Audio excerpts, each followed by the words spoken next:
سلام، سلام. وقت همگی بخیر. خب، حواست فقط این طرف هم باشه که لایو استریممون اینور قطع نشه فقط. همزمان ما 2 جا داریم این وبینار رو برگزار می‌کنیم. یکی داخل کانال تلگرامه که حالا به صورت وایس چته، چون داخل تلگرام یه مقداری اگر ویدیویی بخوایم برگزار بکنیم دچار چالش میشیم. ممکنه که در نهایت قطع و بسته زیاد داشته باشیم، ولی به طور خاص وبینارمون رو داخل یوتیوب برگزار کردیم که حالا همتونم دسترسی داشته باشین و بتونین از مطالب استفاده بکنین.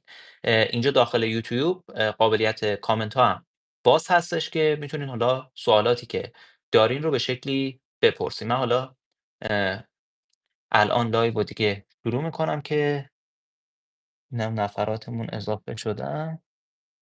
خب، شروع می‌کنیم که حالا دیگه یواش یواش نفرات بعدی به لایومون و وبینارمون اضافه بشن. بذارین من کامنت ها رو فقط ببینم اینجا میشه بس یا نه. فعلا کامنت ها رو بستم که حواسا پرت نشه. قرار شدش که ما یه وبینار داشته باشیم در مورد بازارهای مختلف مثل دلار و طلا و بورس و خودرو و مسکن و ارز دیجیتال صحبتی داشته باشیم. کامل بهتون بگم که سال 1404 قرار هستش که هر کدوم از این بازارها چه روندی رو پیش بگیرن. در نهایت بهترین و سودآورترین بازاری که میتونه مناسب شما باشه، اون بازار رو بهتون معرفی بکنم که در نهایت بتونین بهترین سال اقتصادی رو برای خودتون رقم بزنین. حالا من یه سری دیتاها و اطلاعاتم اینجا روی سیستمم آماده کردم که به وقتش حالا تصویر رو برمیگردونم که از این دیتاها هم به شکلی بتونیم استفاده بکنیم. اول بپردازیم به بازار دلار، چون که میدونم سوال خیلیاتون هستش. این چند روزه یه مقداری فشار فروش داخل صرافی‌ها برای تتر اتفاق افتاده. یه گپ قیمتی بین دلاری که داخل بازار آزاد هست و تتری که توی صرافی‌ها معامله میشه اتفاق افتاده که حالا چند شب پیش هم من داخل استوریای اینستا این موضوع رو اعلام کردم. گفتم که یه فرصت خرید الان برای تتر اتفاق افتاده. دلیل اصلیش اینه که اصولا داخل ایران قیمت تتر بالاتر از قیمت دلار معامله میشه.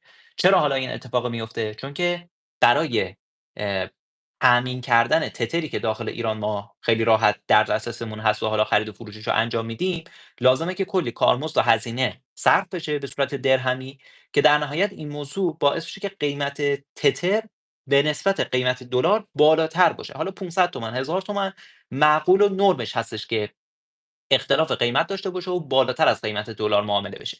ولی وقتی مثل تایم‌های خاصی شبیه الان می‌بینیم که به یکباره قیمت تتر پایین‌تر از قیمت دلار داره معامله میشه، این یعنی یه ارزپاشی داره از سمت دولت اتفاق میفته که اگر ما داخل صرافی‌های بزرگ مثل نوبیتکس هم بریم بررسی بکنیم، می‌بینیم که حجم اوردرهای بزرگی توی چند شب گذشته داخل این صرافی اتفاق افتاده که یه جورایی داره تاکید بر این موضوع میکنه که یه دستایی پشت صحنه هستش میخواد به شکل قیمت تتر رو کنترلش بکنه. از اونجایی که خب یه جورایی قیمت تتر تو چند وقت گذشته خیلی حاشیه ساز شده بوده و حالا دولت مردا اومدن بحث صرافی‌ها و درگاه پرداختش رو بستن، دنبال این بودن که به این واسطه و در نهایت به واسطه ارزپاشی که برای تتر توی صرافی‌ها اتفاق میفته قیمت رو به شکلی سرکوبش بکنن. قیمت کنترل نشده، قیمت هیچ چیز خاصی براش اتفاق نیفتاده، فقط ارزپاشی شدیدی براش رقم خورده که در نهایت این موضوع فقط باعث شده که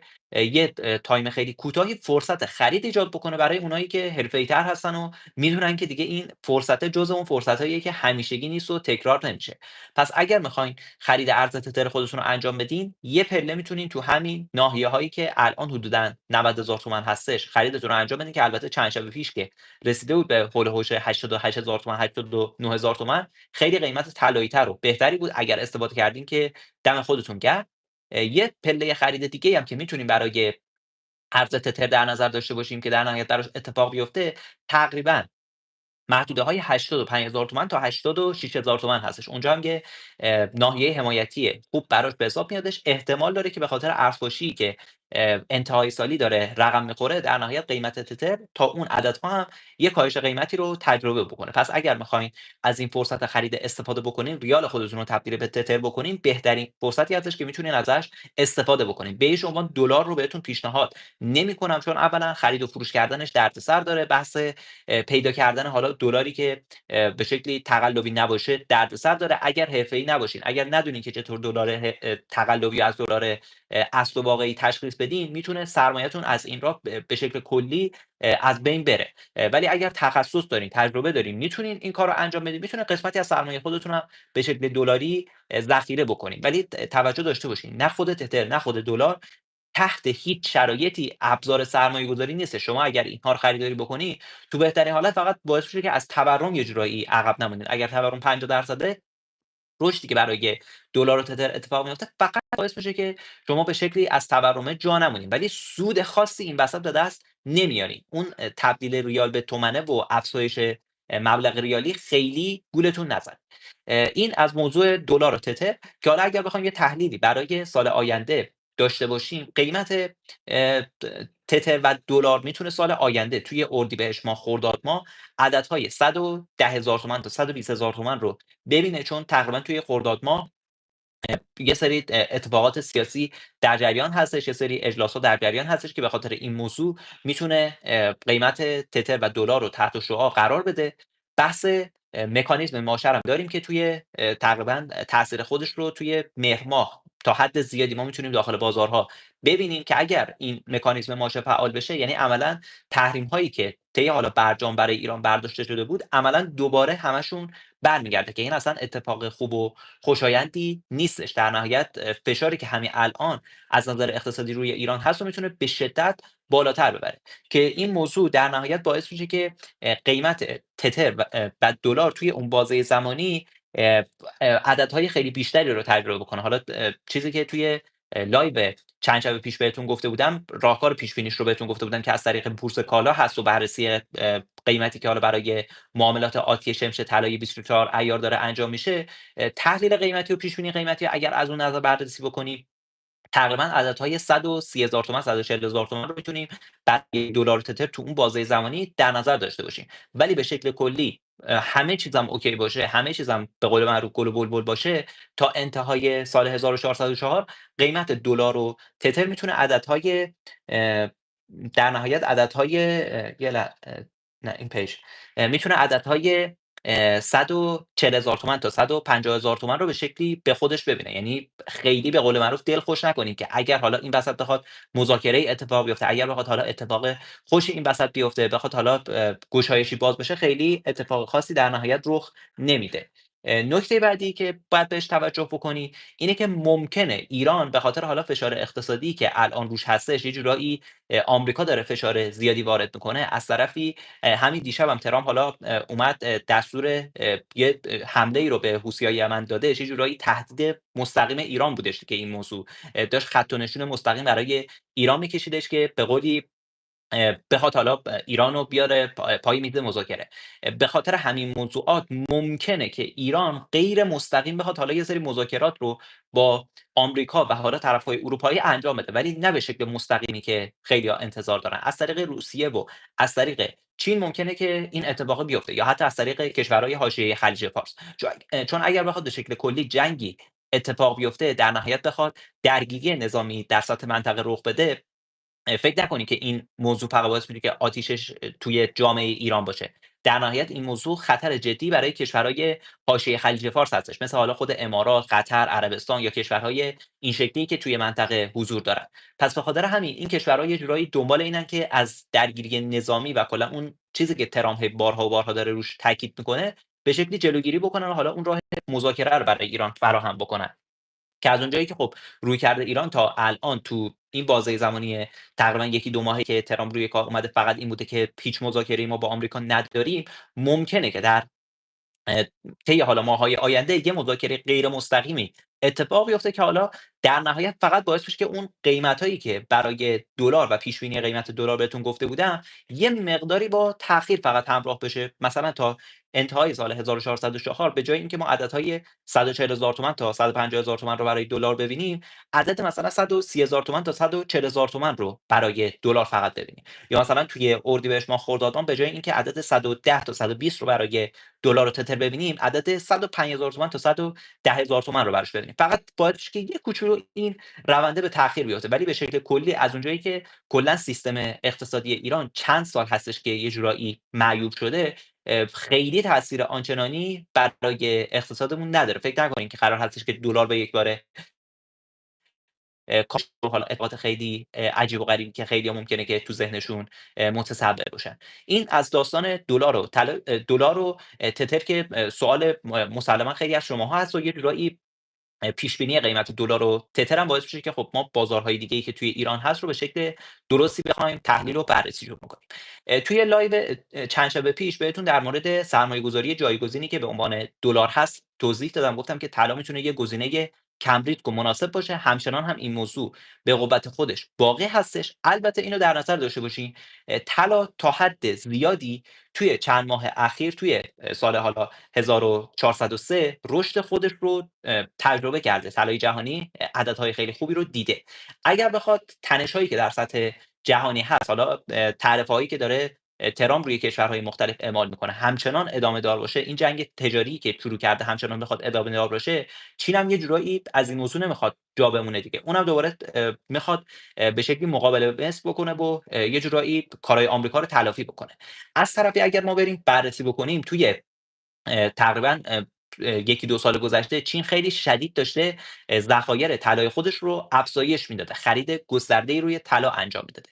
که اگر این موضوع رو بذاریم در کنار جنگی که روسیه با اوکراین انجام داده و کلا اقتصاد جهانی به شکلی به خاطر همون جنگ دچار یه سری مشکلات شد، همه این عوامل کنار هم دیگه باعث شد که قیمت طلای جهانی امروز به حدود $3000 برسه. که حالا ادامه داشتن همه این روندها باعث میشه که طی 6 ماهه اول سال 1404 قیمت طلای جهانی رو ما یه چیزی هولوش بین $3200 تا $3300 ببینیم. یعنی از عددی که الان هستش $200-300 میتونه بالاتر هم بره. حتی اگر این روند بخواد ادامه دار باشه، طی 6 ماهه دوم سال 1404 قیمت طلای جهانی میتونه حتی عدد $3500 هم به خودش ببینه. یعنی سقف‌های جدیدی رو ثبت بکنه. از اونجایی که بحث حالا تحلیل و پیش‌بینی قیمت دلار رو هم قبل‌تر بهتون گفتم، افزایش قیمتی هم برای طلای جهانی میتونه امسال دوباره اتفاق بیفته. همه این عوامل کنار همدیگه باز باعث میشه که اگر شما امسال روی طلا سرمایه‌گذاری بکنی، یه سرمایه‌گذاری کم ریسک بشه، در عین حال سودآوری خیلی خوبی به نسبت دلار داخل بازار ایران تجربه بکنید. حالا بهترین مدل طلایی که توی ایران وجود داره و میتونین ازش استفاده بکنین از نظر من ارز دیجیتال طلا هستش که دو تا ارز دیجیتال ما داریم که معادل اونس جهانی طلا عمل میکنن. یعنی هر قیمتی که برای اونس جهانی طلا اتفاق بیفته، عملا روی این دو تا ارز دیجیتال هم اون تغییرات قیمت به شکل اتوماتیک و خودکار اعمال میشه. طلای زینتی رو به هیچ عنوان بهتون برای سرمایه گذاری توصیه نمیکنم. اگر حالا دوست دارین میخواین طلای خریداری بکنین، خب میتونین از این گزینه استفاده بکنین، ولی ابزاری برای سرمایه‌گذاری در نظرش نگیرید. چون زمانی که شما بخواید طلای زینتی بگیرین، یه چیزی هولوش 30% 40% کارمزد عددی که شما به عنوان طلای خام دارین اضافه میشه. از طرفی بخواید طلای دست دوم هم بگیرین، باز یه عددی هولوش 10% به عنوان کارمزد و حالا خیلی موارد دیگه به قیمت نهایی اضافه میشه که باز یه جورایی باعث میشه که جذابیت سرمایه‌گذاری از اون مدل طلا هم گرفته بشه. یه مدل طلایی که میتونه برای سرمایه‌گذاری مناسب باشه ولی دردسرها و ریسک‌های خودشو داره، طلاهای آب شده هست. اولا شما با هر مبلغی خب نمیتونین این مدل طلا رو خریداری بکنید. از طرفی اگر طلایی که میگیرین، طلای آب شده‌ای که میگیرین، روش عنگ و عیار قید نشده باشه، عملا یه جورایی بی ارزش به حساب میادش. پس حتما لازمه که از جای معتبر خریداری بکنین. روی طلای آب شدهتون عنگ و عیار به شکلی قید شده باشه. از طرفی هم فاکتور رسمی از اون فروشنده برای این موضوع تهیه بکنید که دیگه خیالتون از بابت طلای آب شده هم راحت باشه. به نسبت طلای زینتی و همینجور طلای دست دوم، گزینه به شدت مناسب‌تری هست و کارمزدش هم خیلی خیلی پایین هستش. مدل دیگه‌ای که روی طلا میتونی سرمایه‌گذاری بکنی که البته باز از نظر من جذابیت خاصی در حال حاضر نداره، انواع و اقسام سکه هست. سکه نوع پارسی هم که کلا بذارین کنار، اصلا توصیه نمی‌کنم به خاطر هزینه‌ها و حالا چالش‌هایی که داره. سکه گرمی هم اگر نگاه بکنی الان به نسبت قیمت هر گرم طلایی که توی بازار هستش خیلی حباب پیدا کرده. پس عملاً گزینه جذابی نیستش. باز رب سکه هم توی یه همچین شرایطی قرار داره.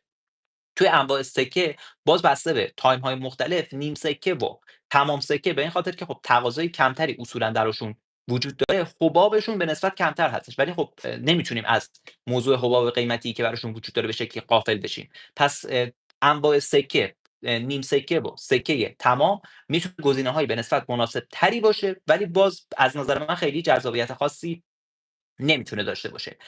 صندوق‌های بورسی هم که برای طلا هستن، اونها هم میتونن گزینه‌های مناسبی باشن بسته به اینکه شما دیدتون به چه صورت هستش. مثلا من دیدم روی اینه که اگر یه اتفاقی افتاد، اگر هر لحظه از شبانه روز خواستم پولمو نقد بکنم، توی هیچ کدوم از انواع سکه، انواع طلایی که وجود داره یا حتی صندوق‌های بورسی که وجود داره، این کارو نمیتونم به سادگی انجام بدم. ولی اون ارز دیجیتال طلا رو هر ساعتی از شبانه روز تعطیل باشه، غیر تعطیل باشه، صبح باشه، شب باشه، خیلی راحت میتونم در لحظه نقدش بکنم. پس از نظر من این موضوع خیلی اهمیت داره. پس دیدگاهم به این خاطر اینه که ارز دیجیتال طلا گزینه مناسب تریه. از طرفی اگر خدای نکرده بخواد جنگ اتفاق بیفته، درگیری نظامی بخواد اتفاق بیفته، شما بخواید خیلی راحت پولتون رو جمع بکنین از کشور خارج بشین، باز اون ارز دیجیتال طلا میتونه گزینه مناسب تری باشه، چون خیلی راحت میتونین داخل کیف پول خودتون که حالا نوع سخت افزاری هستش یا نوع نرم افزاری هستش که روی گوشی موبایلتون دارین، خیلی راحت اونو خارجش بکنین. ولی خب توی انواع طلای فیزیکی که شما خریداری میکنین یا حتی توی بورس کالایی که میرین به شکلی صندوق‌های طلا رو خریداری می‌کنی، خب این عامله حداقل براش وجود نداره. پس چالش‌های سختی هستش که برای انواع طلای فیزیکی و همینجور صندوق‌های طلا وجود داره. من بهتون پیشنهاد می‌کنم اگر می‌خواین یه سرمایه‌گذاری کم ریسک داشته باشین، حتماً 2 تا ارز دیجیتالی که برای طلا هست، یکی برای شرکت پکسوس هست، یکی برای شرکت به قولی تتر هستش، ازشون استفاده بکنین. پکسوس ارز دیجیتالی که داره پکس جی هستش که همین نماد رو شما اگر سرچ بکنین توی صرافی‌های مختلف براتون میاره. از صرافی حالا بایننس بگیرین تا صرافی حالا رد پایین که به قولی البنک و کوبیت و صرافی حالا ایکسی هستن و همینطور صرافی‌هایی که داخل ایران دارن فعالیت میکنن مثل خود صرافی نوبیتکس. ارز دیجیتال دیگه هم که باز معادل اونس جهانی طلا هست، اسمش تتر گلد هستش که XRUT نمادش هستش. باز میتونید داخل صرافی بین‌المللی یا صرافی ایرانی این ارز دیجیتال رو هم خریداری بکنید. خب موضوع طلا رو هم بذاریم کنار. البته یه نکته و تبصره‌ای رو در ارتباط با طلا بهتون بگم، چون یه نکته کلیدی به حساب میادش. قیمتی که اصولاً طلا انتهای هر سال داشته، طی 3 سال گذشته اگر آمار رو بریم بررسی بکنید، سال بعد یعنی طی 14 فروردین ماه بعد از اینکه تعطیلات به اتمام میرسه، قیمت سال بعد به نسبت سالی که تموم شده بود بالاتر هستش. پس در نتیجه اگر میخواین طلای خریداری بکنین این طرف سال تا قبل از اینکه سال تموم بشه، اگر میخواین نوع فیزیکی خریداری بکنین، خیلی شرایط مناسب‌تر هست، قیمت متعادل‌تر هستش که بخواین خریدتون رو انجام بدین. ولی اگر بخواین خریدتون رو موکول بکنین به اون طرف سال 14 فروردین به بعد بخواین این خرید رو انجام بدین، مطمئن باشین که قیمت به نسبت الان قیمت بالاتری میشه. این تحلیل و بررسی هستش که میتونین روی دیتای حالا قیمت‌های 3 سال گذشته انجام بدین و خودتون هم به این نتیجه گیری مهم در نهایت برسین. بازار دیگه‌ای که باز خیلی‌ها راجع سوال می‌پرسن و به عنوان دید سرمایه‌گذاری توی چند سال گذشته خیلی‌ها بهش نگاه می‌کردن، بازار خودرو هستش که البته توی تمام دنیا خودرو رو به عنوان ابزار سرمایه‌گذاری اصلا بهش نگاه نمی‌کنن. توی ایران هم توی سال‌های گذشته این نگاه وجود داشت، ولی یواش یواش دیگه از این موضوع بیرون رفتش. دیگه بیشتر نگاه مصرفی به خودرو هستش تا حالا نگاه سرمایه‌گذاری.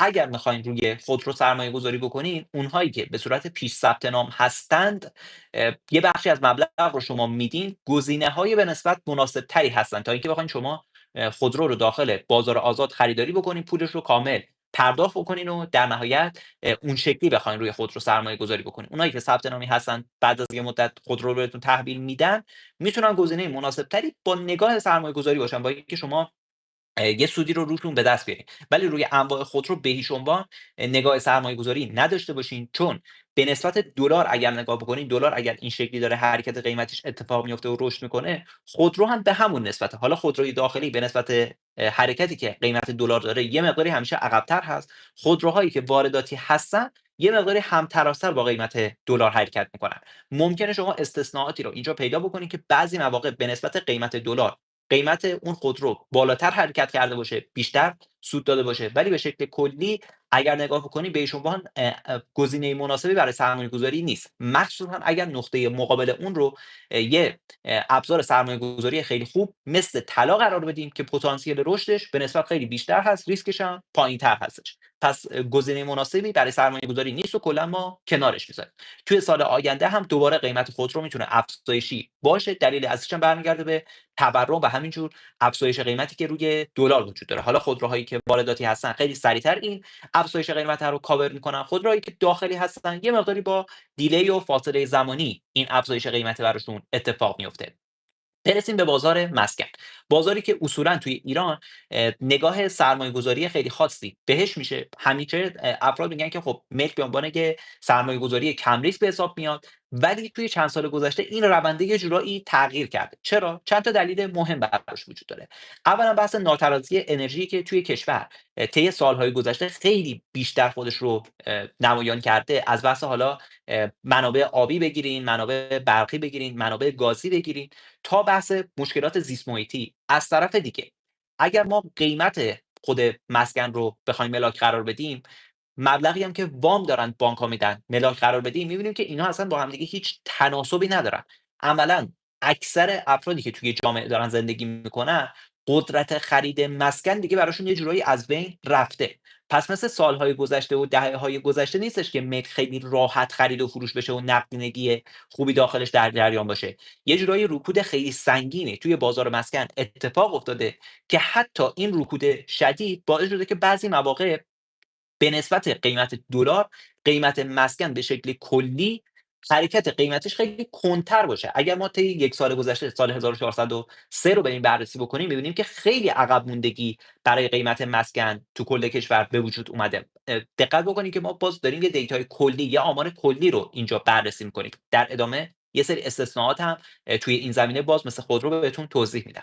ولی اگر به شکل کلی نگاه بکنیم، قیمت متوسط مسکن رو بخوایم بر اساس حالا سال‌های گذشته و قیمت دلاریش بررسی بکنیم، می‌بینیم که جذابیت خودش رو برای سرمایه‌گذاری دیگه یه جورایی از دست داده. چون که اولا به نسبت سال‌های اخیر، دهه‌های اخیر دیگه اون نقشه‌بندیه براش وجود نداره.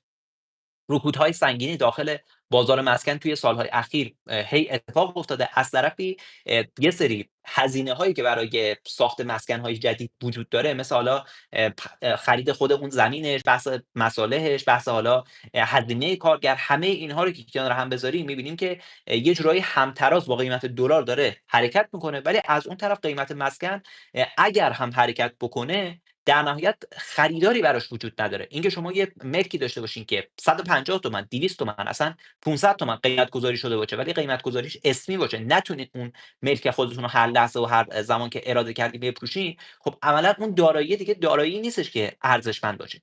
حالا استثناءاتی که توی این زمینه وجود داره، مسکن‌های متراژ پایین هستن. الان دیگه مسکن‌هایی که اصولا 40-50 متر پایین‌تر هستن، خیلی راحت دارن داخلشون خرید و فروش انجام میشه. نقدینگی خوبی براشون وجود داره. پس این قبیل مسکن‌ها رو اگر ما بخوایم به عنوان ابزار سرمایه‌گذاری بهشون نگاه بکنیم، خیلی گزینه‌های اتفاقا مناسبی هم هستن. به نسبت متوسط مسکنی که توی کل کشورم وجود داره، رشد قیمتی خیلی خوبی رو تجربه میکنن. موج مسکنی هم که خیلی‌ها دارین این طرف و اون طرف راجبش میشنویم، میگن که توی خرداد ماه و اردیبهشت ماه شروع میشه، دقیقاً برای همین قبیل مسکن‌ها هستش که دوباره میتونه این موج باعث بشه که افزایش قیمت خوبو داشته باشن. نه کل مسکن‌هایی که داخل کشور هستش. فکر نکنین که اگر قرار هست یه موجی شروع بشه، مثل دهه‌های گذشته و حالا سال‌های گذشته هستش که دوباره کل صنعت مسکن و ملک داخل کشور بخواد به شکلی رونق بگیره. پس اصلًا و ابدا این خبرها دیگه نیستش. نگاه دیگه عوض شده. اکثر افراد دیگه قدرت خرید کردن یه مسکن رو به شکلی ندارن. حتی اون وامی هم که از بانک دریافت میکنن دیگه کفاف خرید مسکن رو بهشون نمیده، مگر مسکن هایی که کوچیک متراژ هستن و توی آآ ناحیه‌های به شکلی خارج از شهر به حساب میان، توی حومه شهر به شکلی به حساب میان. مثلًا الان توی تهران بیشتر توی سمت پردیس و بومهن اگر نگاه بکنیم، خیلی راحت داره این خرید و فروش اتفاق میفته تا حالا به شکل کلی داخل تهران. یا اگر داخل تهران رو باز نگاه بکنیم، یه منطقه‌ای مثل 5 منطقه‌ای هستش که خرید و فروش به نسبت داخلش خیلی سریع‌تر اتفاق میفته. اگر بخواد یه نفر سرمایه‌گذاری هم توی این زمینه انجام بده، بخواد بره یه مسکنی که چند سال ساز هستش رو به شکلی بگیره، یه مقدار هزینه‌اش بکنه، یه چند ماه خواب سرمایه داشته باشه، در نهایت با بازسازی که براش انجام داده، یه رشد سرمایه بخواد اونجا برای خودش داشته باشه، مسکن‌هایی که توی منطقه 5 هستن گزینه‌های مناسب‌تری برای این موضوع به حساب میاد. از طرفی مسکنایی هم که توی به شکلی قسمت شمالی کشور هستن، توی بخش شمالی کشور به حساب میان، به خاطر اینکه مشکلات حداقل آب و هوایی و بارندگی و آب و خیلی ما توی اون ناحیه نداریم، اونها هم میتونن گزینه‌هایی به نسبت مناسبی باشن. ولی باز در شرایطی که اونها هم از نظر قیمتی، از نظر شرایطی معاملات داخلشون به قوت خودش باقی باشه. توی منطقه شما بخواین برین خرید و فروشا رو انجام بدین که نقدینگی داخلش هستش، تقاضا براش وجود داره، نه اینکه بخواین برین باز یه مسکن رو بگیرین که خواب سرمایه خیلی زیادی رو براتون بخواد به شکلی رقم بزنه و به نسبت دارایی‌های دیگه سرمایه‌تون رو عقب بندازه. پس اینم از داستان مسکن که کلا پروندهشو می‌بندیم، می‌ذاریم کنار. میرسیم به بازار بورس که احتمالاً باز خیلی توی چند وقت گذشته شنیدین که دوباره میتونه یه موجی مثل حالا سال 98 و 99 برای بازار بورس شروع بشه، ولی به اعتقاد خود من این اتفاق نمیفته. دلیل اصلیش اون نااعتمادی هستش که بین مردم به شکلی اتفاق افتاده توی سال 98 99. خیلی‌ها سرمایه‌شون رو داخل بازار بورس از دست دادن. از طرفی اگر هم بخواد رشدی داخل این بازار اتفاق بیفته، فقط داره یه جورایی هم‌تراز با قیمت دلار دیگه حرکت میکنه. از طرف دیگه بحث حالا سایه جنگی که روی ایران هست، تهدیدهای شدیدی که حالا ترامپ داره ایران رو توی این زمینه میکنه، میگه که من میخوام تاسیسات هسته‌ایتون رو بزنم. خب این موضوع باعث میشه که یه جورایی اعتماد سرمایه گذارها برای بورس هم کمتر بشه، یه جورایی پولشون رو حداقل داخل بازار بورسی که ممکنه سرمایه‌شون قفل بشه، محدودیت‌های شدیدی به نسبت بازارهای دیگه داره، پولشون رو حداقل داخل اون بازار وارد نکنن که بخوان دردسرای زیادی رو هم به شکلی تحمل بکنن. به شکل کلی باز یه سری استثناءات برای بازار بورس هم مثل بازار مسکن و بازار خودرو وجود داره. اونم افرادی که تخصصی و حرفه‌ای داخل بازار بورس فعالیت میکنن میتونن سهامایی که بنیادی هست، سهامایی که پتانسیل رشد خوب داره توی این بازار شناسایی بکنن، در نهایت یه سود خوب رو امسال ازش به دست بیارن. ولی به شکل کلی برای عموم جامعه اگر بخواین شما یه سهمی رو خریداری بکنین، هر سهمی که حالا این طرف اون طرف به شکلی بهتون معرفی بشه، فکرم بکنین که دوباره اتفاقی مثل سال 98 99 قراره که داخل بازار بورس بیفته. به نظر من این اتفاق دیگه فعلا ما نمیتونیم انتظارش رو داشته باشیم و یه جورایی این بازار هم دیگه به حاشیه رفته و فقط حرفه‌ای‌ها میتونن الان داخل بازار بورس نتیجه بگیرن. برسیم به بازار ارز دیجیتال، بازاری که با اومدن ترامپ قبل از اینکه مسند ریاست جمهوریش رو به عهده بگیره، سر و صدای زیادی به پا کردش. خیلی انتظارشون این بودش که بازار ارز دیجیتال رشدای خیلی خوبی رو داشته باشه، ولی خب در عمل دیدیم که این اتفاق نیفتاد. چیزی بودش که همون زمان قبل از اینکه ترامپ اصلا مسند ریاست جمهوری رو به عهده بگیره، من داخل کانال عمومی تلگرامم یه وایس تحلیلی کامل براتون گذاشتم، این موضوع رو توضیح دادم. قیاسش هم کردم با بحث ETF های بیت کوین که تقریبا 1 سال و نیم قبل تاییدش انجام شده بود، ولی ما 1 سال بعدش بودش که تازه رونق اون رو داخل بازار دیدیم. تأثیرش رو داخل بازار ارز دیجیتال شاهد بودیم. همین اتفاق با اومدن ترامپ هم دوباره افتاده. خیلی‌ها انتظارشون این بودش که به یکبار ترامپ که میادش، قیمت‌ها همینجوری سر به فلک برسه، بازار کلاً یه رونق شدیدی پیدا بکنه. مخصوصا حالا با اون شعارها و حالا صحبتایی که ترامپ توی بحث حالا قبل از اینکه بخواد مثلا ریاست جمهوری رو به عهده بگیره، توی اون صحبت‌های انتخاباتی خودش بارها و بارها مطرح می‌کردش. ولی در نهایت دیدیم که این اتفاق نیفتاد. ولی نکته کلیدی ماجرا اینه که ترامپ و تیم اقتصادی که داره دارن پشت صحنه یه سری کارها رو توی این زمینه انجام میدن. فکر نکنین که بیکار نشستن. این که میاد ایلان ماسک رو توی بدنه دولت به شکلی وارد میکنه، از طرفی میادش همون شبی که قرار هستش که مراسم تحلیفش انجام بشه، چند شب قبل از اینکه مراسم تحلیفش انجام بشه، ارز دیجیتال خودش رو لانچ میکنه و توی توییت معرفی میکنه. اینا همه یه سری پالسا داره به ما میده. پالس اینو میده که افرادی که داخل این بازار یه مقداری هوشمندانه تر عمل میکنن، میتونن داخل این بازار هم سود به دست بیارن. اگر انتظارتون اینه که توی بازار ارز دیجیتال مثل سال 2017 2018 هر ارز دیجیتالی که می‌خرین سود خیلی جذاب چند برابری به نسبت بیت کوین بهتون برسونه، اصلا و ابدا از این خبرها نیستش. توی سال 2020 2021 هم تقریبا این اتفاق افتاد، ولی الان دیگه یه جورایی با توجه به اینکه این بازار بزرگتر شده، مارکت کپش بالاتر رفته، یه جورایی داره بیشتر هم خودش رو نشون میده. پس به شکل کلی بازار ارز دیجیتال قرار هستش که طی ماه‌های آینده توی سال 2025 رشدهای جذابی رو داشته باشه. خود بیت کوین و اتریوم به عنوان ارزهای اول و دوم بازار قرار هستش که رشد خوبی رو تجربه بکنن. ولی کلیت ارزهای دیگه‌ای که داخل این بازار وجود دارن، شما نمیتونین ازشون انتظار داشته باشین که هر کدومشون که دست میذارین روشون و خریداری میکنین به نسبت بیت کوین و اتریوم قرار هستش که رشدهای چند برابری و بیشتری رو تجربه بکنن. اول خود بیت کوین و اتریوم رو بررسی بکنیم.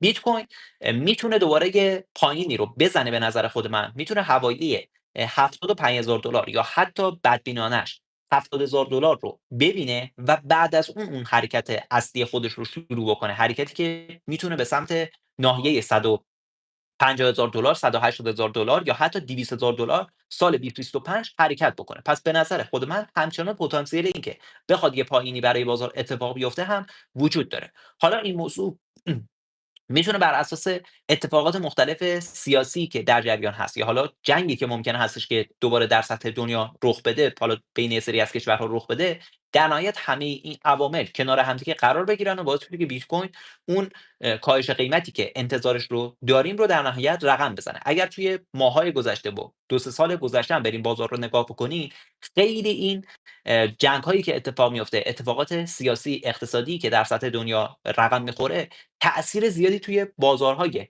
مالی مخصوصا بازار ریسکی مثل ارز دیجیتال تأثیر خودش رو میذاره.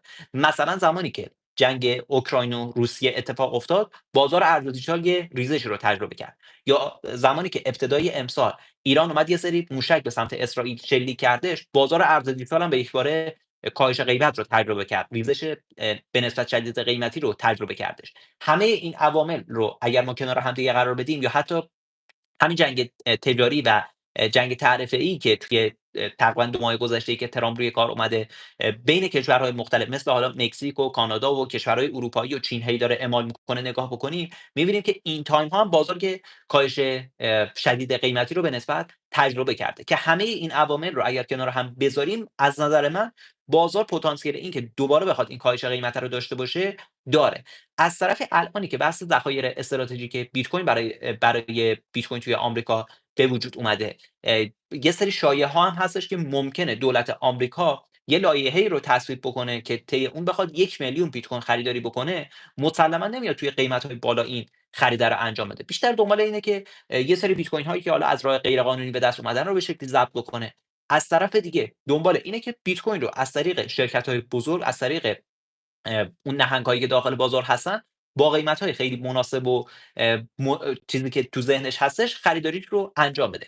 نمیاد توی قیمت‌های بالا این خرید 1,000,000 بیت کوین رو انجام بده که بخواد یه رشد شدید داخل بازار اتفاق بیفته.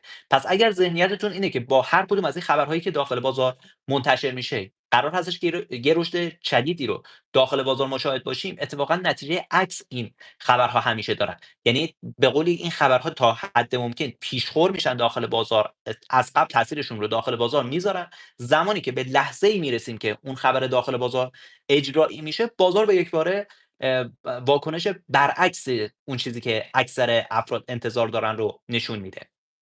پس مطابق این موضوع من انتظارم اینه که همچنان یه کاهش قیمتی رو ما برای بیت کوین داشته باشیم که میتونه یه فرصت خرید خوب هم برای بیت کوین هم برای آلت کوین های دیگه رقم بزنه. اتریومی که الان قیمتش حدوداً $1,900 تا $2,000 داره نوسان میکنه، یک پله خرید میتونه اینجا براش مناسب باشه حتی اگر قیمت بیت کوین به اون عددهایی که گفتم برسه، اتریوم هم میتونه به نسبت اون عددهای $1500 ناحیه $1500 تا $1600 رو به خودش ببینه که میتونه یه ناحیه خیلی جذاب برای خریدش باشه. از طرفی اگر ما به شکل بلند مدت بخوایم به خود اتریوم نگاه بکنیم، پتانسیل اینو داره که عددهای $4000 $5000 $8000 و $10000 رو توی این سایکل سعودی که ما توش قرار داریم، یعنی سال 2025 به خودش ببینه. خیلی موضوع دور از ذهنی نیستش. پس میتونه یه گزینه جذاب و مناسب برای سرمایه‌گذاری به حساب بیاد.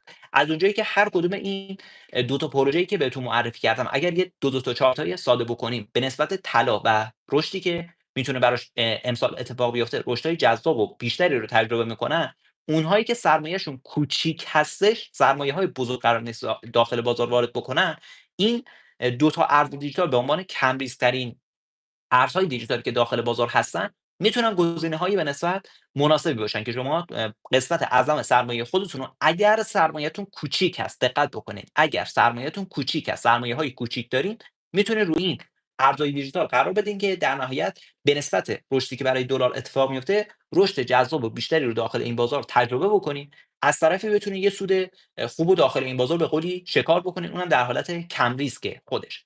حالا اگر فردی هستین که حرفه‌ای‌ترین، میتونین به شکلی نوسان بیشتری که داخل این بازار هست رو تحمل بکنین، بازم شما باید همچنان بیت کوین و اتریوم داخل سبدتون باشه. حدود 40 تا 50% سبد شما برای اینکه حالت کم ریسک به حساب بیادش، باید روی بیت کوین و اتریوم قرار بگیره. چرا؟ چون اگر برین تو چند وقت گذشته، همین 2 ماه اخیری که ترامپ اومده روی کار، نمودار قیمتی خیلی از آلت کوین ها رو بررسی بکنید، می‌بینید که به نسبت ریزشی که برای بیت کوین و اتریوم اتفاق افتاده، خیلی از آلت کوین ها ریزش‌های بیشتری رو توی این بازه زمانی تجربه کردن، که خود این موضوع هم تأکید دوباره هستش به این موضوع که اگر می‌خواین سرمایه‌گذاری رو داخل این بازار انجام بدین، حتما باید بخشی از سبدتون رو روی بیت کوین و اتریوم قرار بدین.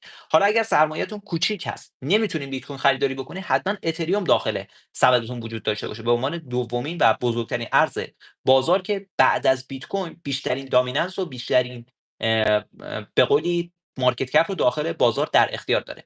ارز دیجیتال دیگه ای که باز به عنوان یه انتخاب کم ریسک شما میتونید داخل سبدتون قرار بدین، خود ارز ریپل هستش. ولی نه رو هر قیمتی برین این ارز دیجیتال رو خریداری بکنین. باز اگر اون ریزش قیمتی که برای بیت کوین بهتون گفتم، برای این پروژه و کلیت مارکت بخواد اتفاق بیفته، ریپل هم میتونه عددهای تقریبا $1.50 $1.40 رو به خودش ببینه که اونجا میتونه یه ناحیه جذاب برای خریدش اتفاق بیفته. کمترین رشدی که میتونیم برای ریپل شاهد باشیم، زدن سقف $3 هستش. بعد از اون هم دیگه میتونیم انتظار عددهای $5 و $6 رو برای ریپل داشته باشیم. پروژه دیگه ای که باز به عنوان یه پروژه کم ریسک میتونیم بهش نگاه بکنیم، پروژه سولانا هست. درسته که الان یه سری خبرهای منفی براش منتشر شده، حالا بحث فشار فروشی که برای صرافی FTX بود و حالا مقدار زیادی از سرمایه‌گذاری که داخل این صرافی بودن روی به قولی پروژه سولانا بود. ولی همه اینها اخبار منفی هستش که یک بار پروژه سولانا ازشون جون سالم به در برد. زمانی که سال 2022 اگر توی بازار حضور داشته باشین، همین پروژه سولانا عددهای $10 و $15 رو به خودش دید. ولی الان بریم ببینیم قیمتش چقدر هستش. قیمتش الان حدوداً $130 هستش که اگر تو اوج قیمتی زمانی که ATH ثبت کردش بریم بررسی بکنیم، می‌بینیم که چقدر رشد به قولی سرمایه رو تو این بازه زمانی تقریبا 2 ساله تونست به سرمایه‌گذارای خودش برسونه. همچنان پروژه سولانا میتونه یه انتخاب کم ریسک برای شماها باشه که میتونید از یه رشد خوب هم براش بهره مند بشین. باز میتونه پروژه سولانا هم عددهای $90 تا $100 رو به خودش ببینه توی اون کاهش قیمتی که میتونه یه ناحیه جذاب برای خرید هم روی این پروژه اتفاق بیفته. پروژه سولانا هم اگر بخواد تارگتی بزنه، دیگه کمترین تارگت هایی که ما میتونیم براش انتظار داشته باشیم، تارگت رویایی هم به قولی نخواهیم بگیم، سقف قیمتی قبلیش تقریبا تو ناحیه‌های $300 رو میتونیم براش انتظار داشته باشیم. سقف جدیدی هم که میتونه ثبت بکنه عددهای تقریبا $500 هستش که میتونیم براش متصور باشیم. خیلی دور از ذهن نیستش.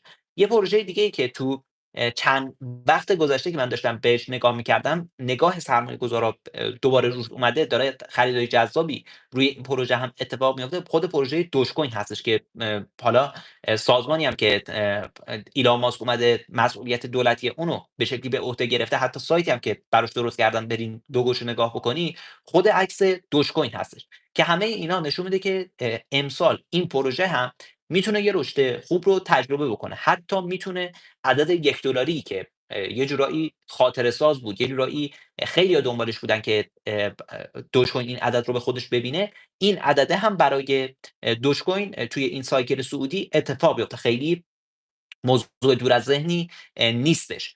ضمن اینکه خب تو سایکل سعودی قبلی بازار تقریبا عددهای 60 70 سنت رو به خودش دید. پس اینکه بخواد $1 رو ببینه، خیلی ما تارگت رویایی رو براش در نظر نگرفتیم. مخصوصا اگر تو دوره‌های قبلی بازار بریم بررسی بکنی، می‌بینین که پروژه‌ای مثل دوج کوین یا حتی پروژه‌هایی که به عنوان آلت کوین توی بازار به حساب میان، بعد از اینکه بیت کوین رشد خودش رو انجام داد، بعد از اینکه اتریوم اومد رشد خودش رو انجام داد، رشدهای چند برابری رو به نسبت بیت کوین و اتریوم تجربه کردن. پس اینکه یه همچین تارگت رو برای دوج کوین هم ما داریم توی این وبینار به شکلی مطرح می‌کنیم، خیلی موضوع دور از ذهن و عجیب و غریبی نیستش. دوج کوین هم اگر بخواد یه کاهش قیمت داشته باشه، میتونه عددهای 14 سنت تا 15 سنت رو به خودش ببینه که باز به عنوان یه انتخاب کم ریسک تو بین میم کوینا به حساب میاد. چون اگر میم کوینا کلا بخوان حرکتی رو داخل بازار داشته باشن، پیشگام اون میم کوین ها داخل بازار خود پروژه دوج کوین به حساب میادش که اگر برین تو ماهای گذشته هم داخل بازار بررسی بکنیم، می‌بینین که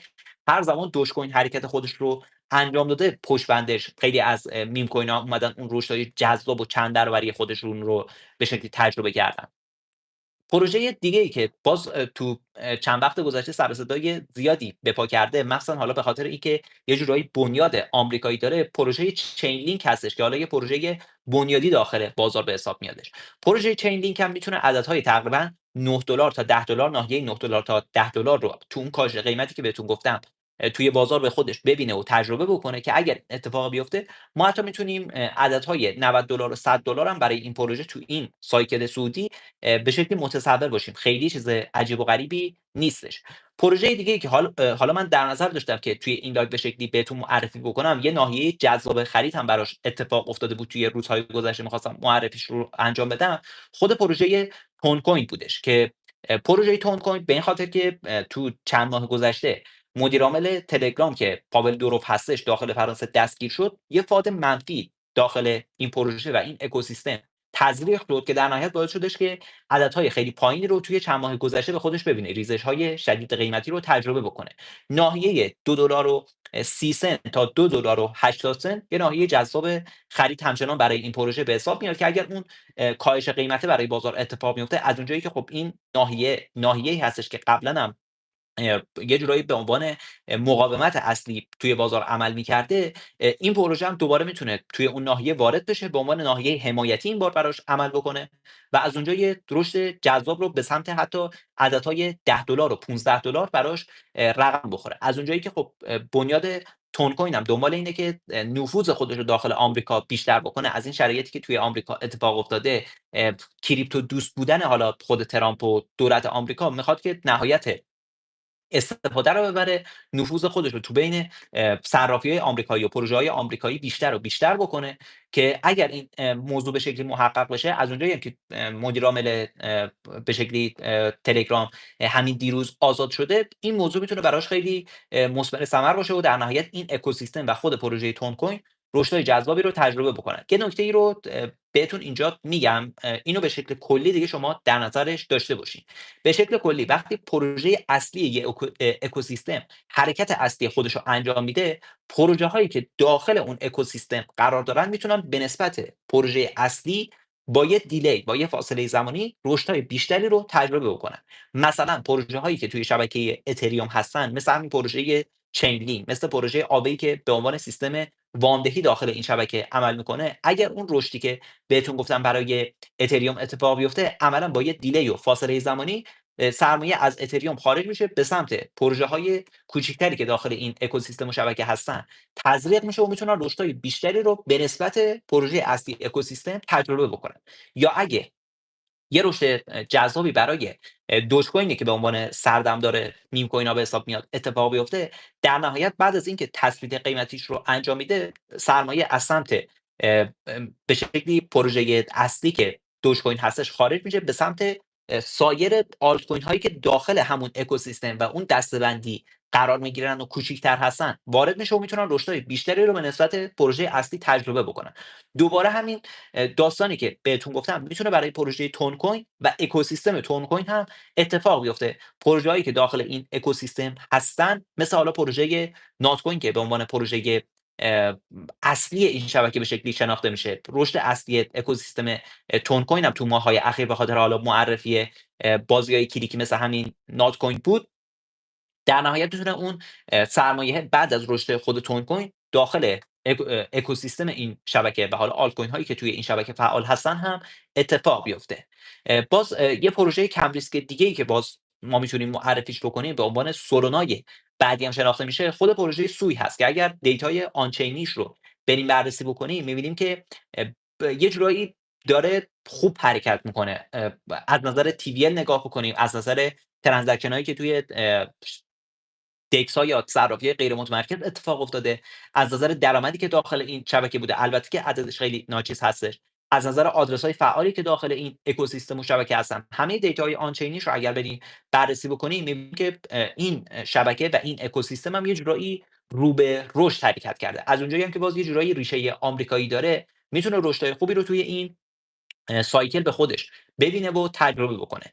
عددی که میتونیم براش متصور باشیم که توی این ریزشه، توی اون ریزشی که قبلا بهتون گفتم برای بیت کوین اتفاق میفته، برای این پروژه هم رقم بخوره، تقریبا عدد $1 و 90 سنت تا $2 هستش که میتونه یه ناحیه جذاب خرید برای این پروژه هم اتفاق بیفته و بعد از اون میتونه حتی عددهای $10 هم به خودش ببینه که خیلی دور از ذهن نیستش. این یه سری از پروژه‌های حالا کم ریسکی هستش که داخل بازار وجود داره و حالا شما میتونید نگاه سرمایه‌گذاری برای سال 1404 بهشون داشته باشین. پروژه‌هایی به نسبت جذابی هستن که حالا به نسبت طلا و کلا بازاری که توی ایران هست، بازار حالا مسکن، بازار خودرو، بازار بورس، میتونن رشدهای بیشتری رو امسال یعنی سال 2025 تجربه بکنن. چرا حالا من مدام دارم به سال 2025 تاکید میکنم؟ چون اگر ما بریم سایکل‌های قبلی بازار ارز دیجیتال رو بررسی بکنیم، بعد از اینکه هاوینگ بیت کوین انجام میشه، یه دوره زمانی تقریبا 150 روزه تا 200 روزه قیمت بیت کوین کلا رنج میشه. بعد از اون تاثیر اون هاوینگ، تاثیر اون کمیاب بودن بیت کوینه داخل شبکه اتفاق میفته و رشد بیت کوین یواش یواش رقم میخوره. بعد از اینکه اون رشد برای بیت کوین تو تو سایکلی که ما متصورش هستیم رقم میخوره، که حالا این سایکل الان گذشته، تو چند ماه گذشته اتفاق افتاده، آلت کوین ها هم پشت بند بیت کوین با یه فاصله زمانی میتونن رشدهای خوبی رو تجربه بکنن که این اتفاقی بوده که تو چند ماه گذشته ما شاهدش بودیم.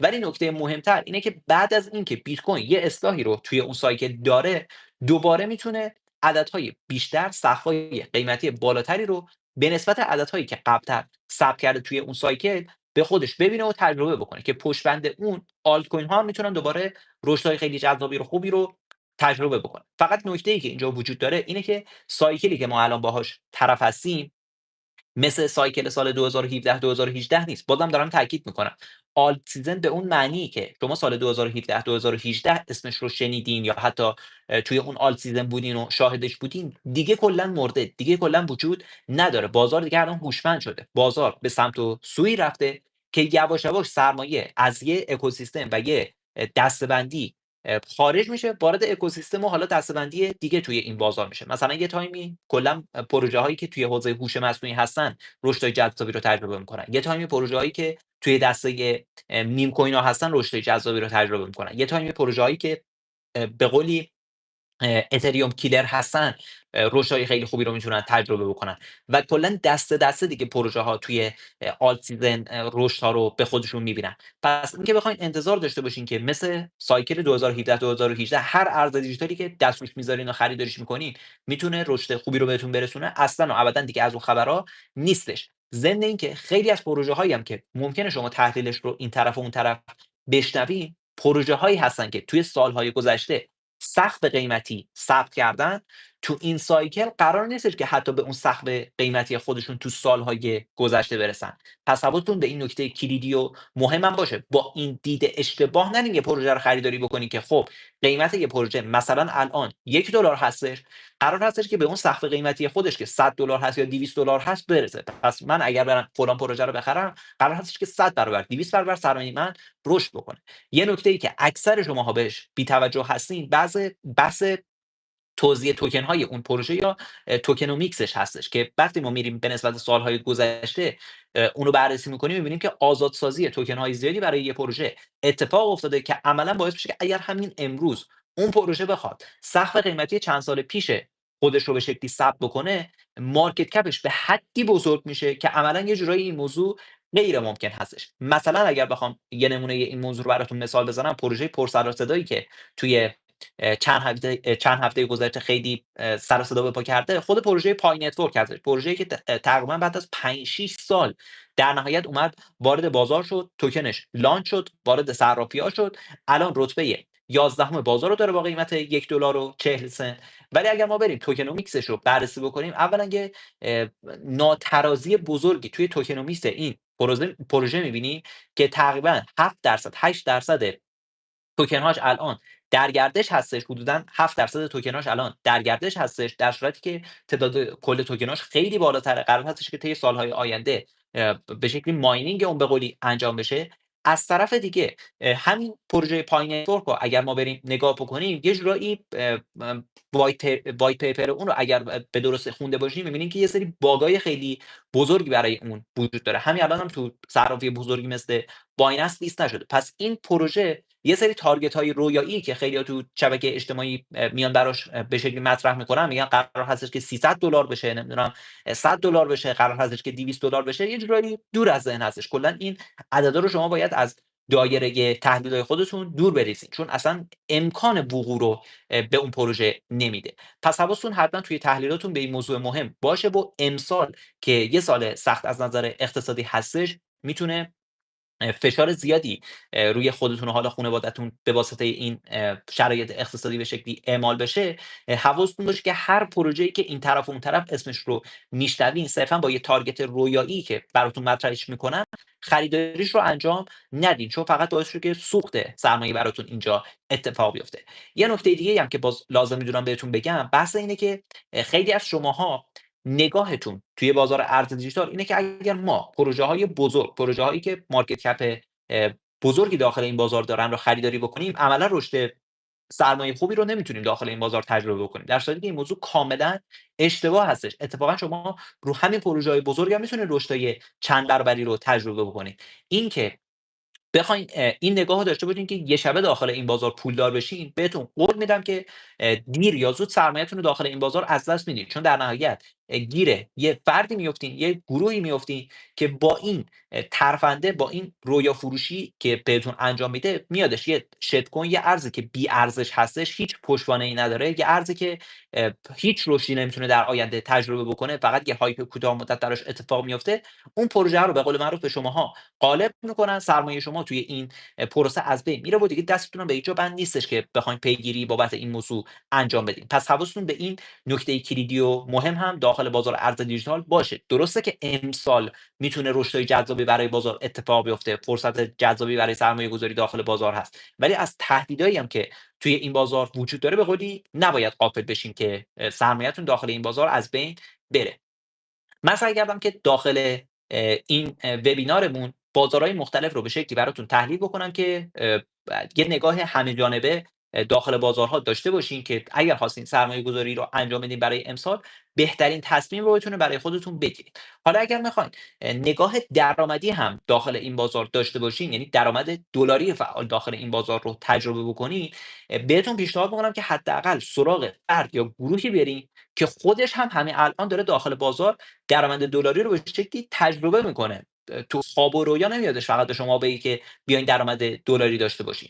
مثلا خود ما، تیم ما، چند سال گذشته ای که داخل بازار فعالیت میکردیم و حضور داشتیم، واقعا توی بازار ترید کردیم. و اون تریدی هم که ما داریم داخل بازار انجام میدیم برخلاف اون شعاری هستش که خیلی‌ها دارن داخل بازار ازش صحبت میکنن، میگن که خب شما یه دفعه بیاین داخل این بازار $100 اگر دارین، $100 رو با 5 تا دونه سیگنال ما تبدیلش بکنیم مثلا به چه میدونم $500 $1000، در صورتی که خب این موضوع اصلا اتفاق نمیتونه بیفته، اصلا یه موضوع کاملا دور از ذهن هستش، یه موضوع واقعا مسخره هستش از نظر فردی که اه، تجربه داره داخل بازار. ولی اگر یه نگاه درست داخل بازار داشته باشیم، بخوایم درآمد واقعی دلاری رو داخل بازار از نظر ترید تجربه بکنیم، می‌بینیم که اتفاقا باید زمانی که داخل بازار میخواین ترید بکنی، باید نگاه اولتون این باشه که من داخل بازار ضرر نکنم، اون سرمایه‌ای که دارم رو از دستش ندم، یا اگر هم ضرر میکنم ضررم به حدی باشه که بتونم اون ضرر رو به شکلی تحملش بکنم، بار روانی شدیدی برام ایجاد نکنه، که حالا با یه تحلیل دیگه، با یه ترید دیگه ای که داخل بازار اتفاق میفته و فرصتش هستش، بتونم علاوه بر این که اون ضرر رو جبران میکنم، یه سود و درآمد هم داخل بازار برای خودم رقم بزنم. پس این یه نکته کلیدی و مهم هستش که باز خیلی‌ها زمانی که میخوان وارد بازار ارز دیجیتال و کلا بازار مالی برای بحث ترید بشن، اصلا بهش توجه نمیکنن، فقط اون سیگنال و تحلیلی که اکثر کانال‌ها و گروه‌ها دارن میدن و بحث حالا تارگت و سودش هستش، فقط دارن نگاهشون به اون قسمت ماجرا هستش، اون بخش کلیدی ماجرا که میزان ضرری که شما توی اون معامله میتونین متحمل بشین میتونه براتون اتفاق بیفته، اونو اصلا بهش توجه نمیکنن و کانال ها هم میدونن که اکثر مردم به خاطر حالا شرایط اقتصادی که هستش به این موضوع توجه نمیکنن، فقط میان تمرکزشون رو میذارن رو بحث به قولی طمع افراد، به قولی بحث اینکه بیان فقط رو اون قسمت سود ماجرا مانور بدن، که اگر باز ما بریم نگاه بکنیم اکثر کانال‌های تحلیل و سیگنالی که توی ایران متاسفانه وجود دارن، میان لورج‌های فضایی و بالا هم برای معاملاتشون در نظر میگیرن، که عملا اگر یه فرد خبره و حرفه‌ای رو شما توی بازار پیدا بکنین و برین اون معامله رو بهش نشون بدین، میگه که آخه این چه جور معامله‌ای هستش که طرف اومده با لورج 100، لورج 50، لورج 75، لورج 25، بدون اینکه هیچ مدیریت سرمایه درستی رو رعایت کرده باشه، با این شرایط افتضاح و اشتباه وارد معامله شده، بدون اینکه اصلا بعضی وقتا حتی استاپ لاس بخوان برای معامله خودشون بذارن. و چون اکثر افراد دارن به اون قسمت سود ماجرا توجه میکنن، خیلی این موارد رو نمیتونن به شکل شفاف و واضحی ببینن. من تو چند روز گذشته چندین و چند بار حساب معاملاتی که خودمون داخل بازار کریپتو داریم رو اومدم هم در قالب استوریای اینستا، هم در قالب بحث تلگرام براتون نمایش دادم، گفتم که آقا ببینید، ما اگر داریم داخل بازار تحلیل و سیگنال در اختیار شماها قرار میدیم، خودمونم داریم بر اساس اون تحلیل توی بازار ترید میکنیم. وقتی خودمون تو شرایط واقعی ترید توی بازار قرار داریم، میدونیم که چه دردسرایی داره، میدونیم که اگر ضرر اتفاق بیفته چه بار روانی رو میتونه ایجاد بکنه. به خاطر همین موضوع هستش که در طی یک ماه سیگنالامون محدود هستش، یه تعداد سیگنال محدود شده و گلچین شده رو داریم داخل بازار به شکلی منتشر میکنیم. اینجور نیستش که روزی 10 تا 20 تا 30 تا دونه سیگنال بخوایم منتشر بکنیم که خیلی از اون تحلیل‌ها به قولی بخواد به استابلاس و حد ضرر خودشون برخورد بکنه. یا حتی نکته بعدی که ما برامون مهم هستش، بحث ریسک ریوارد اون سیگنال هستش. مثلا اگر ما قرار هستش که توی بازار معامله ای رو واردش بشیم، باید به ریسکی که روی سرمایه‌مون اتفاق میفته هم توجه بکنیم. اگر قرار هستش که توی یه معامله، توی یه دونه ترید، ریسک ما، میزان ضرر ما بیشتر از میزان سودمون باشه، خب عملا عقلانی نیست که اصلا بخوایم وارد اون معامله بشیم. باز این هم یکی از اون چالش‌ها و موانع بزرگی هستش که خیلی از افراد بهش بی‌توجه هستن و بدون در نظر گرفتن این موارد، هر سیگنال و تحلیلی که این طرف و اون طرف منتشر میشه، سریع واردش میشن، بعد و یه دفعه می‌بینن که بخش زیادی از سرمایه‌شون به این واسطه متأسفانه از بین رفته. پس اگر دنبال این هستین که یه سری تحلیل‌ها و سیگنال‌های گلچین شده، تحلیل‌ها و سیگنال‌هایی که واقعا از چند تا فیلتر رد شدن، با یه استراتژی خاص هم اونها داره فیلتر میشه، به شکلی دریافت کنی، ما توی کانال VIP مون، کانالی که برای اعضای VIP خودمون داریم، این قبیل تحلیل ها و سیگنال ها رو داریم منتشر میکنیم. باز برای اینکه خیال همه هم راحت باشه که اون تحلیل و سیگنال درست درمون هستش و قابل استفاده هستش، یه کانال عمومی هم اومدیم درست کردیم به اسم مدرسه ترید، که توی کانال های مدرسه ترید هم داریم گهگاهی بعضی از اون سیگنال های VIP مون رو عملا فوروارد میکنیم برای اعضا، که اونها هم بتونن به شکلی سیگنال ما رو ببینن. اگر فکر میکنن که با مدیریت سرمایه و مدیریت ریسکی که دارن میتونن ازش استفاده بکنن، بتونن با اون تحلیل یه سودآوری خوب داخل بازار تجربه بکنن. کما اینکه خب تو چند روز گذشتم که من حساب معاملاتی خودم رو بهتون به شکلی نشون دادم، دیدین که هم داخل حسابمون ضرر اتفاق افتاده بود، هم سود اتفاق افتاده بود. ولی ضرری که داخل حساب بود، میزانش خیلی کمتر از میزان به شکلی سودی بودش که داخل معاملات به دست آورده بودیم. دلیل اصلیش هم اون ریسک ریواردی هستش که توی تحلیل ها و سیگنال هامون به شکلی داریم رعایتش می‌کنیم و همین فیلتر مهم هستش که اصلا باعث شده که تعداد تحلیل ها و سیگنال های ما طی یک ماه محدود و به شکلی کم باشه که بتونیم از یه سری تحلیل های با کیفیت توی بازار به قولی استفاده بکنیم. از طرفی اگر دنبال اینیم که سال 1404 سرمایه‌گذاری خوبی رو داخل بازار ارز دیجیتال داشته باشین، هر موقعیت خرید خوبی که برای پروژه‌های مختلف اتفاق میفته، پروژه‌های پرپتانسیل اتفاق میفته، اونها رو شکار بکنین و ازشون استفاده بکنی. یه کانال تلگرام هم ما برای این موضوع ایجاد کردیم به اسم کانال گنجینه هولد کریپتو که فرصت‌های سرمایه‌گذاری جذاب رو اونجا هم به اعضا معرفی می‌کنیم. هر زمان که موقعیت خرید خوبی برای یه پروژه اتفاق بیفته، میایم عددهای ورودی رو به شکل کامل و شفاف برای پروژه داخل اون کانال اعلام می‌کنیم که اعضا بتونن ازش استفاده بکنن. اگر هم ببینیم یه پروژه برخلاف انتظاری که داشتیم، برخلاف تحلیلی که داشتیم، دیگه قرار نیستش که اون حرکت قیمتی خودش رو انجام بده، قرار نیستش که اون رشد سرمایه رو به عذاب برسونه، قرار هستش که به قولی درجا بزنه و اذیت بکنه، خیلی راحت از اون پروژه خارج میشیم و پروژه دیگه‌ای که بررسیش کردیم و حالا فرصتش وجود داره، اونو به اعضا معرفی می‌کنیم. پس توی کانال گنجینه هولد کریپتو فرصت‌های سرمایه‌گذاری جذاب برای سال 2025 توی بازار ارز دیجیتال رو قرار هستش که به اعضا معرفی بکنیم که همین الانم که فکر می‌کنم تقریبا 2 ماه از فعالیت این کانال میگذره، ما موقعیت‌های خرید یه سری از پروژه‌ها رو توی کانال به اعضا اعلام کردیم که 2 تا پله خرید برای خیلی از پروژه‌ها اتفاق افتاده و اعضا هم از اونها استفاده کردن که مسلماً طی هفته‌ها و حالا ماه‌های آینده که دوباره بخواد این فرصت خرید اتفاق بیفته، همون چیزی که قبلا توی این لایو بهتون گفتم، خیلی شفاف و واضح داخل کانال به اعضا اعلام می‌کنیم، نقاط خرید رو بهشون میدیم که در نهایت بتونن از یه رشد سرمایه‌ای خوب استفاده بکنن. هر زمان هم فرصت خروج برای پروژه باشه، اون رو هم داخل کانال خیلی شفاف و واضح اعلامش می‌کنیم که در نهایت اعضا دیگه هیچ دغدغه‌ای بابت سرمایه‌گذاری خودشون داخل بازار نداشته باشن. اگر میخواین که از این 2 تا کانال ما استفاده بکنین، عضویت این 2 تا کانال ما رو داشته باشین که یکیشون رویکرد درآمد دلاری واقعی داخل بازار داره، یکی دیگه‌شون رویکرد سرمایه‌گذاری داخل بازار ارز دیجیتال رو داره. الان که شب عید هستش، ما یه تخفیف خوب رو برای اعضا توی این کانال به شکلی اعمال کردیم که میتونین از این فرصت جذاب استفاده بکنین و در نهایت اشتراک این 2 تا کانال رو تهیه بکنیم. اگر می‌خواین اطلاعات بیشتر رو داشته باشین، من داخل کانالی که برای لایومون هستش، برای وبینارمون هستش، اطلاعات کامل رو براتون قرار میدم. میتونین به پشتیبانی ما مراجعه بکنین که در نهایت سوالات خودتون رو اونجا بپرسین. اه، شماره واتساپی که دست پشتیبانمون هستش چنده؟ من شماره واتساپم حالا بدم اگر کسی خواستش اون شکلی ارتباط بگیره. ما یه شماره واتساپ هم داریم که اگر سوال و دغدغه‌ای دارین، حالا نمیتونید توی تلگرام پیام ارسال بکنید، خیلی راحت میتونید به این شماره واتساپ پیام ارسال بکنین و حالا دغدغه‌ها و سوالاتی که در مورد این خدمات ما دارین، این که اصلا براتون مناسب هست، مناسب نیستش، چه آورده‌ای میتونه براتون هر کدوم از این خدمات داشته باشه، از پشتیبانمون بپرسین که در نهایت بهترین پیشنهاد بهتون معرفی بشه. قرار نباشه که یه جورایی به شکل هیجانی انتخاب اشتباهی رو داشته باشین، چون کل رویکردی که حالا ما توی این لایو با هم دیگه داشتیم، بر این اساس بودش که شما بهترین تصمیم رو بتونین برای امسال خودتون بگیرین.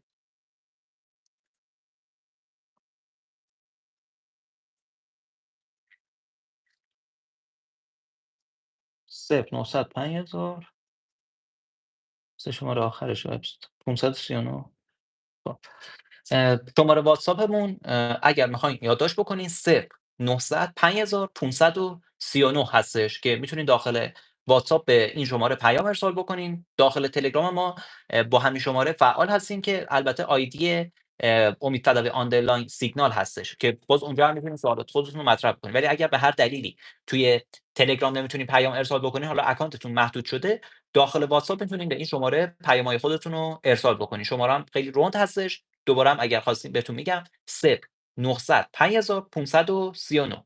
من یه چند دقیقه‌ای کامنت‌ها رو هم باز میکنم که اگر سوال و نکته‌ای در ارتباط با مواردی که توی لایو گفتم دارین، بتونین اون سوالات هم به شکلی مطرحش بکنین. حالا دوستانی که توی اه، لایو چت تلگرام هستن، اگر سوالی دارین میتونین داخل یوتیوب وارد بشین که اونجا سوالات خودتون رو بپرسین. شیبا دقیقا همون داستانی که برای دوج کوین بهتون گفتم براش اتفاق میفته. یعنی بعد از اینکه رشد اصلی برای ارز شماره یک حوزه میم کوین ها که دوج کوین هستش رقم بخوره، پروژه های دیگه این اکوسیستم من جمله خود پروژه شیبا هم میتونن یه رشدی رو به نسبت داخل این بازار داشته باشن. ولی خب انتظار رشدهای فضایی و اینکه بخواد قیمت یک سنت و عددهای این شکلی رو به خودش ببینه خیلی ازش نداشته باشیم.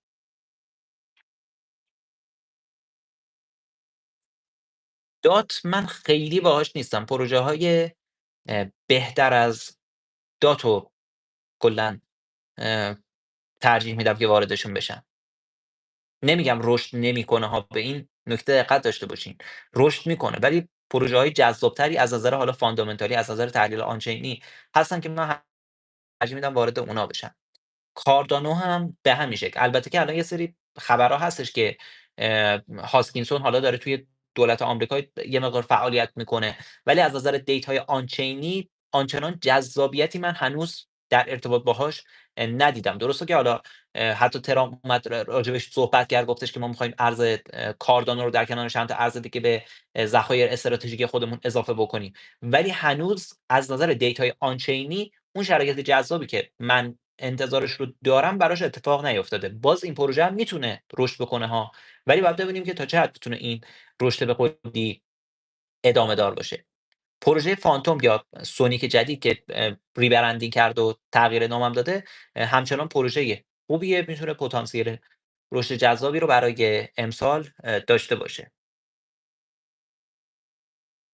میم کوین هم داخل اه، کجا میم کوین معرفی میکنیم. آره، یکی از میم کوین هایی که حالا البته پتانسیل رشد خوبی هم داره، چند تا البته توی کانال ما توی کانال سرمایه گذاری معرفی کردیم، کانال گنجینه هولد کریپتو.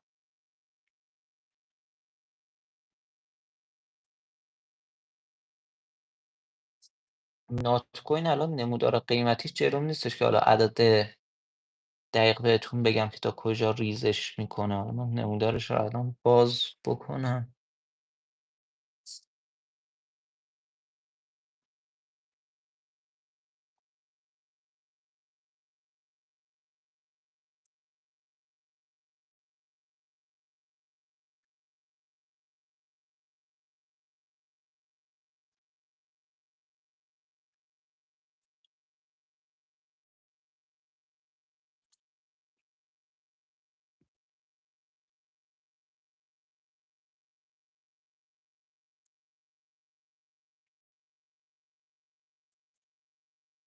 یه پله میتونه تو همین قیمتایی که هستش 2024 براش تقریبا مناسب باشه، چون یه جورایی از پله‌های خریدی هم که خودمون به شکلی داشتیم الان پایینتر اومده. ولی اون ریزشه اگر بخواد داخل بازار اتفاق بیفته، حتی میتونه عددهای 2015 یا حتی 2010 رو هم به شکلی به خودش ببینه.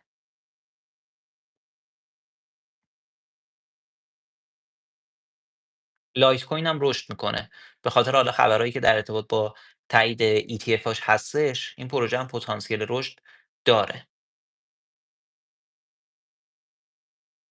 نقره دیجیتال نداریم. ارز دیجیتال که معادل نقره باشه نداریم. پیشنهاد سرمایه‌گذاریش هم نمیتونم بهتون مطرح بکنم، به این خاطر که اگر از جای اشتباهی به شکلی بگیرین، مدل اشتباهی از نقره رو برین خریداری بکنین، عملاً ضرری که میتونه براتون ایجاد بکنه خب خیلی بیشتر هستش. دیدین که توی طلا هم نوع‌های مختلفی از طلا رو ما داشتیم دیگه، هر کدومشون مزیت‌ها و معایب خاص خودشون رو داشتن. در مورد نقرهشون به شکل بیشتر 2 مدلش داخل ایران مرسومه دیگه. یکی نوع ساچمه ای هستش، یکی هم نوع شمشش هستش. شمشش که بیشتر حالت وارداتی به صورت 1 کیلوگرمی هستش. ساچمش هم که دیگه شما هر مقداری بخواید میتونید خریداری بکنید، ولی باید فاکتور رسمی و موارد این شکلی رو از اون فروشنده بگیرین که احیانا تقلبی نباشه. کپی ترید هم ما برای اعضای کانال VIP مون در نظر گرفتیم. چند روز گذشته بعد از مدت‌ها ما کپی تریدمون رو رونمایی کردیم. کپی ترید ما به هیچ عنوان عمومی نیستش، یعنی قرار نیستش که اصلا این خدمات رو عمومی معرفی بکنیم. بعد از کلی آزمون و خطا و حالا بررسی صرافی‌های مختلف و بک تستایی که لازم بودش که خودمون بگیریم، در نهایت تو 2 3 هفته اخیر اومدیم یه تعداد عضوگیری رو برای کپی ترید هم انجام دادیم که خدا رو شکر تا الان وین ریت بالای حدوداً 70% رو تونستیم بگیریم. 10% هم رشد سرمایه رو تونستیم توی کپی تریدمون تجربه بکنیم.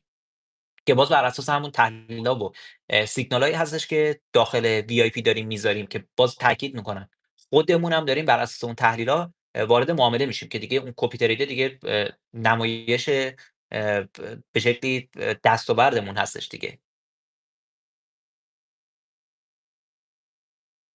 کیک هم جزو اون پروژه‌های بنیادی به حساب میادش که حالا به خاطر کوین برن که داره، بس حالا رونقی که باز برای اکوسیستم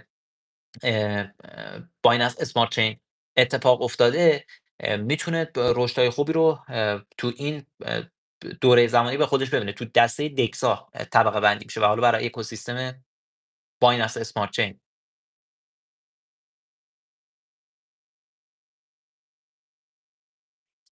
بعد از این سوال جالبی بود. اگر بعد از بیت کوین و اتریوم فقط یه ارز رو بتونم بخرم، کدومو پیشنهاد میدین؟ بستگی داره که نگاهتون دقیقا چه نگاهی باشه، سرمایه گذاری پر ریسک یا سرمایه گذاری کم ریسک. من خودم اگر باشم یکی از این دو تا پروژه تون کوین و سولانا رو انتخاب میکنم که البته سولانا کم ریسک تر هستش. تون کوین انتخاب پرریسک‌تری به حساب میاد، حالا به خاطر اتفاقاتی که برای مدیر عامل تلگرام تو چند وقت گذشته افتاده. ولی یه جورایی از اونجایی که سولانا تو سال‌های گذشته خودش رو ثابت کرده، میتونه گزینه مناسب‌تری باشه، کم ریسک و مناسب باشه. پروژه‌ایه که سر و صدا زیاد به پا کرد، ولی توکنومیکس خیلی جالب توجهی نیستش.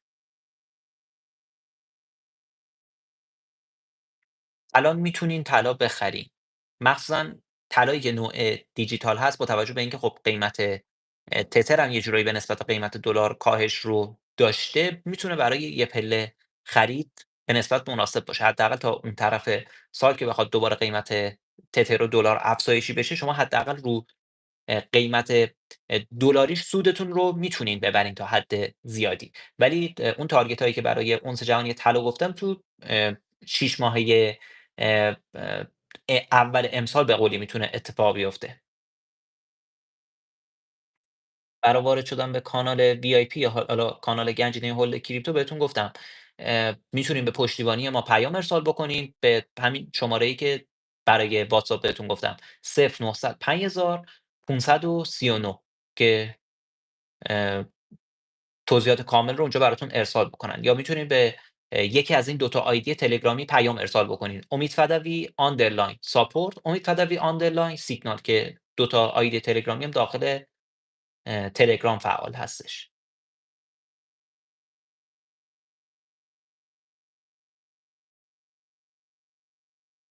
داخل کانال برای سرمایه مختلف ما توضیح میدیم که حالا اگر مثلا این مقدار سرمایه دارین، اه، این سرمایه گذاری حالا چقدر درصد ازش بگیرین، که حالا یه نظرسنجی هم تو تقریبا فکر کنم یک ماه گذشته، یک ماه و نیم گذشته داخل کانال گنجینه هولد انجام دادیم. سرمایه ها دیگه یه جورایی مشخص شد، اکثر سرمایه ها فهمیدیم که رو چه عدد و میزانی هستش، که بر اساس اون دیگه داریم به قولی سبدهای سرمایه‌گذاری رو معرفی می‌کنیم. سرمایه‌گذاری و فعالیت توی بازار فارکس 2 تا مقوله جدا هستن. فارکس یه بازار ترید محوره، در صورتی که نگاه سرمایه‌گذاری نمیشه اصلا بهش داشتش. کسی که میخواد ترید بکنه وارد بازار فارکس میشه. تو بازار کریپتو شما هم میتونید سرمایه‌گذاری بکنید، هم میتونید ترید انجام بدید، یعنی هر دو تا کار داخل این بازار شدنی هستش. پس اگر بخوام جواب این سوال رو بدم، درست‌ترش اینه: شما میتونین امسال هم ترید بکنین، درآمد داشته باشین، هم از بازار فارکس هم از بازار کریپتو میتونید پولی که از اونجا به دست میارین مازادش رو در حد 20% 30% توی بازار کریپتو رو ارزهای کم ریسک بازار سرمایه گذاری بکنین که هم درآمد دلاری رو این شکلی تجربه بکنین، هم بتونین یه سرمایه گذاری خوب رو برای خودتون داشته باشید، سرمایه گذاری که هر لحظه که ارادش هم بکنین به قولی قابل نقد شدن هستش.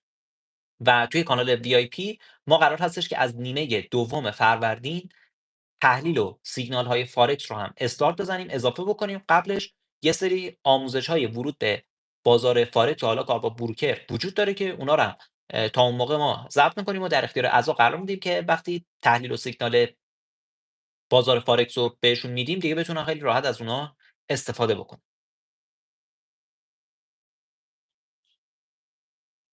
این سوالم سوال خوبی بود که تا حالا من تو کانال می‌خواستم این رو بذارمش. گفتن که من تازه عضو کانال گنجینه هول شدم، ارزهایی که معرفی شده یه پله الان بخرم یا نه؟ اگر قیمت‌ها به نسبت قیمت‌ها و پله‌های خریدی که ما دادیم در همون اندازه یا یه مقدار پایین‌تر هستش میتونین خریداتون رو انجام بدین. اگر بالاتر هستش فعلا دست نگه دارین، عجله نکنین. اگر پیام‌های کانال رو از ابتدا برین گوش بکنین و ببینین، من چندین و چند بار تو همین کانال تاکید کردم، گفتم که بازار همیشه فرصت خرید میده. زمانی که ما اومدیم پله‌های اول خرید رو توی کانال اعلام کردیم، خیلی‌ها اومدن گفتن که ما جا موندیم چیکار بکنیم، الان بازار دیگه حرکتش رو میکنه. من همون موقع هم وایس گذاشتم، گفتم که آقا بازار به ما فرصت خرید میده که دیدیم که این اتفاق هم افتادش. الانم دوباره همین اتفاق میتونه رخ بده. پس خیلی عجول نباشین. اونایی که فرصت خرید همچنان داره میتونین ازشون استفاده بکنین. اگرم فرصتتون گذاشته نگرانی نداشته باشین. بازار دوباره به ما فرصت میده و ارزهای جدید با پله‌های جدید ما داخل کانال معرفی میکنیم. کسی که مهاجرت بخواد بکنه خیلی راحت این گوشی موبایل رو که شما دارین دیگه، گوشی موبایلتون که راحت میتونین با خودتون ببرین. در قالب کیف پولای نرم افزاری یا کیف پولای سخت افزاری که مثل یه فلش هستن یا اندازه یه کارت بانکی هستن، شما میتونین ارزاتون رو به راحتی خارج بکنین. کشور مقصدی هم که وارد میشین یه ثبت نام تو صرافی‌های آنلاینش اگر انجام بدین، احراز هویت و KYC رو انجام بدین، خیلی راحت میتونین ارزاتون رو بفروشین و به پول محلی اون کشور تبدیلش بکنین. حتی یه سری کشورهای دور و اطرافی که تو همین منطقه هم وجود دارن، مثل گرجستان، مثل امارات، مثل ترکیه، اگر شما رفته باشین می‌بینین که خودپرداز هم حتی دارن که شما میتونید ارز دیجیتالی که دارین رو به سادگی از طریق اون خودپرداز بفروشید. پس خیلی چیز عجیبی نیستش. دکستریت میگن بهتر از فیوچرزه. این اه، نگاه درستی نیستش. چرا؟ چون که باید ببینیم که یه نفر با چه سطح دانشی، با چه تخصصی میخواد تو چه بازاری فعالیت بکنه. اه، دکس مزیت‌های خودش رو داره، ریسکای خاص خودش هم داره. فیوچرز هم همینجور مزیت‌های خاص خودش رو داره، ریسکای خاص خودش هم داره. کما اینکه ما داخل همین کانال گنجینه هولد کریپتو پروژه هایی که توی دکس هستن، یعنی پروژه هایی که هنوز راهشون به سمت صرافی متمرکز باز نشده و پتانسیل براشون وجود دارن هم معرفی میکنیم. تا الان هم یکی از این پروژه ها رو به اعضا معرفی کردیم به همراه حالا آموزش کاملش. ولی به شکل کلی اگر شما بحث مدیریت ریسک، مدیریت سرمایه رو به خوبی رعایت نکنین، حتی دکس تریدینگ بیشتر از فیوچرز میتونه بهتون ضربه بزنه. چرا؟ چون ته ماجرا اینه که شما توی فیوچرز فقط لیکوید میشین، سرمایه‌تون رو توی یه پوزیشن از دست میدین. ولی توی دکس اگر به خوبی عمل نکنی، نتونی پروژه خوبی رو چکار بکنی، سرمایه‌تون به شکل کلی از بین میره. یا تو صرافی غیر متمرکزی که وارد میشین، کیف پولتون رو متصل میکنین، ممکنه که هک اتفاق بیفته، در نهایت کل سرمایه‌ای که داخل کیف پول دارین رو از دست بدین. پس سوال چندان درستی نیستش.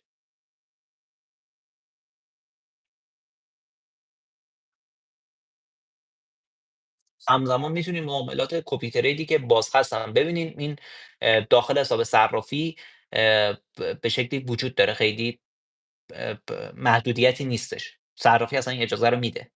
ولی پیشنهاد خود ما اینه که معامله‌ای که ما باز کردیم بر اساس شرایطی که خود ما داریم مدیریتش میکنیم اجازه بدین که اتفاق بیفته.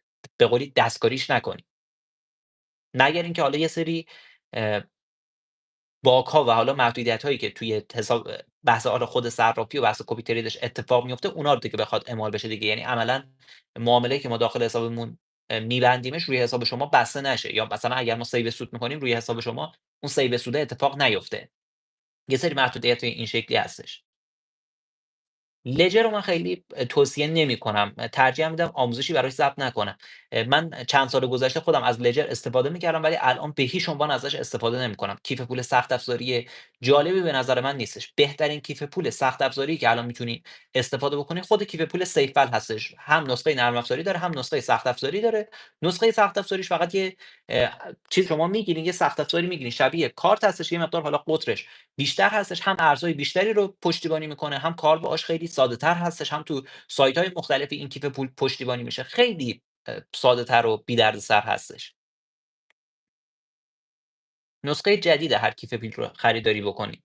اگر میخواین سخت افزاری بگیرین. حالا یه چند میلیون تومان بالاتر خیلی اه، بد نیستش. مخصوصا اینکه اگر سرمایه‌تون بالا هستش دیگه خیلی رو اون یه خورده بالاتره فکر نکنید. ولی اگه سرمایه‌تون کمه در حد حالا 20,000,000 30,000,000 50,000,000 هستش همون کیف پول نرم افزاری هم کارتون رو راه میندازه.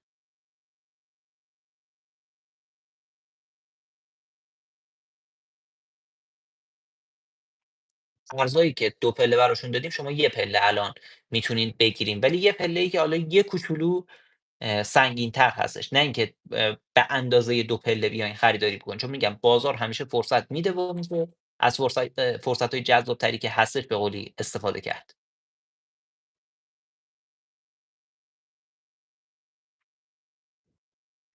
عرض بانو هارمونی رو الان راجع بهش صحبت نمی‌کنم چون باید برم تحلیلش رو کامل بررسی بکنم. حالا از نظر فاندامنتالی هم از نظر تکنیکالی الان دیگه بعد از تقریبا 1 ساعت و نیم لایف خیلی دیگه ذهنم نمیکشه.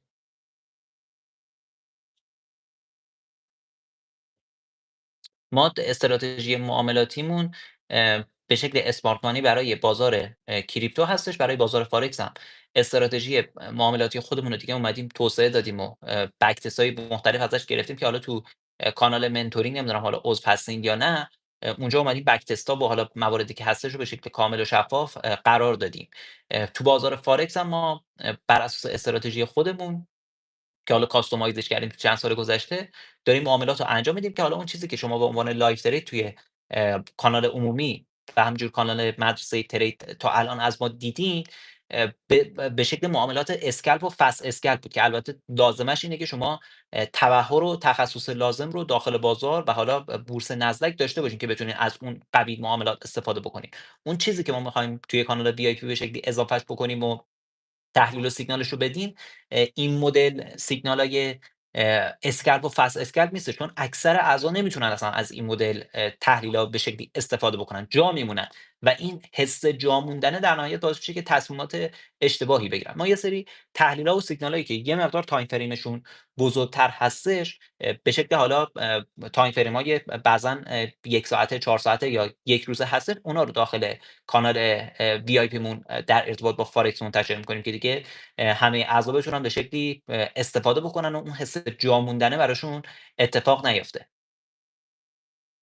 کپی ترید ما الان فقط تو بازار فارکس هستش. تو بازار ارز دیجیتال هستش کپی تریدمون و تو بازار فارکس الان نداریم. چون تازه می‌خوایم استارت به شکلی سیگنال عمومی فارکس هم حتی الان بزنیم. بعد بریم دوباره اونم بروکرایی که وجود دارن و همشون رو بررسی بکنیم، تست بکنیم، خیالمون به قولی راحت بشه دیگه. الان از بابت پراپا ما رفتیم کلی این پروسه رو طی کردیم، بررسی کردیم، به چند تا دونه پراپ محدودی رسیدیم که هم میشه خیلی راحت چالششون رو پاس کرد، هم میشه به قولی داخلشون ترید انجام داد و سود معاملات رو برداشت کردش. هر کدوم اینا یه سری چالش‌ها و دردسرای خاص خودشونو دارن. همینجوری نیستش که راحت بشه اه، یه پلتفرم رو معرفی کردش. خب دیگه برای اینکه خیلی لایو بمونم طولانی شد، من دیگه لایو رو به اتمام میرسونم. حالا ایشالله فرصت‌های دیگه دوباره لایو و وبینار میذاریم که یه سری سوالات دیگه‌تونم اونجا جواب بدم. در کل اگر بخوام صحبتامو جمع‌بندی بکنم، سال 1404 همونجور که احتمالا خودتون هم متوجه شدین با توجه به بحث حالا تحریما و شرایط اقتصادی که وجود داره، شرایط ناترازی انرژی که وجود داره، خیلی سال جالب توجهی نیستش اگر بتونید سرمایه‌گذاری‌ها و همینجور درآمدهای دلاری محور خوبی رو امسال برای خودتون داشته باشین، میتونین از این چالشه به قولی عبور بکنید که حالا ما خدماتی که توی این زمینه تونستیم ارائه بکنیم و خدا رو شکر تا الانم روشون سربلند بودیم. یکی کانال گنجینه هولد کریپتو هست که با نگاه سرمایه‌گذاری میتونین ازش استفاده بکنین اگر فکر می‌کنین براتون مناسبه.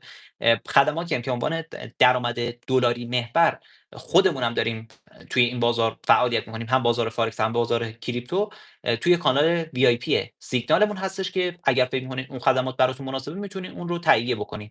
برای دریافت هر کدوم از این خدمات هم میتونین به پشتیبانیمون پیام ارسال بکنین. توضیحات کامل رو در اختیارتون قرار میدهد که میتونین از شرایط ویژه‌ای که حالا همین یکی دو روزه هم برای این خدماتمون در جریان هستش در نهایت استفاده بکنیم. من شماره پشتیبانی هم یه بار دیگه بهتون میگم که اگر دوست داشتین از این خدمات به قولی استفاده بکنین، بتونی تو این فرصت محدودی که باقی مونده به پشتیبانی پیام بدین و ثبت نامتون رو انجام بدین. توی واتساپ به شماره 0900 5539 اگر پیام ارسال بکنید، پشتیبانی ما هستن و پاسخگوی شماها هستن که رو همین شماره واتساپی که بهتون گفتم، تلگرام ما هم فعال هستش که میتونین داخل تلگرام هم پیاماتون رو ارسال بکنین و سوالاتتون رو اونجا بپرسین. هر کدوم که راحت بودین، هر راه ارتباطی که راحت تر بودین، اونجا میتونین پیاماتون رو ارسال بکنین و سوالا و دغدغه‌هاتون رو در ارتباط با ثبت نام توی کانال VIP و همینجور کانال گنجینه هولد کریپتو مطرح بکنید. امیدوارم از وبینار و لایوی که براتون گذاشتم و مطالبی که ارائه کردم نهایت استفاده رو برده باشین و در نهایت سال 1404 بهترین سال از نظر مالی براتون رقم بخوره. موفق و پرسود باشین.